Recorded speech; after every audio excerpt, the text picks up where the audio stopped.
এবং তারুণ্যের যে শক্তি, এটা জাতিকে পথ দেখায়। জুলাই বিপ্লব তার প্রমাণ।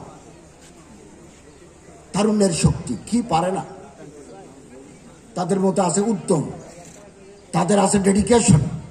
আমরা যারা প্রবীণ, আমরা যে তাদের গাইড করি, তারা এই জাতির কর্ণধারে পরিণত হবে। এবং 54 বছরের ইতিহাসে আমরা পিছিয়ে পড়েছি, বারবার পিছিয়ে পড়েছি।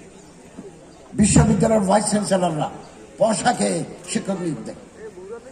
এটা বলতে খারাপ লাগে, বলতে এটা খারাপ লাগে, কিন্তু তার বিরুদ্ধে যখন অভিযোগ দায়ের হয়, ওনাকে যখন আদালতের সামনে যেতে হয়, এটা আমাদের হৃদয়ে রক্তক্ষরণ হয়। একজন ভাইস চ্যান্সেলরের মর্যাদা আমার মতো শত উপদেষ্টার চাইতে বেশি, কিন্তু তিনি পার্সেন্টেজ খান।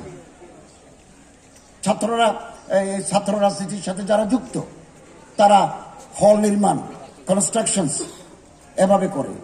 বিশ্ববিদ্যালয়ে আমি দেখেছি একজন ফার্স্ট ক্লাস, অলত্র ফার্স্ট ক্লাস একজন ক্যান্ডিডেট আসছেন, ওনারে ধরে নিয়ে গেছে, টাকা দাও, টাকা না দিলে ইন্টারভিউ বোর্ডে তিনি অংশগ্রহণ করতে পারেন নাই।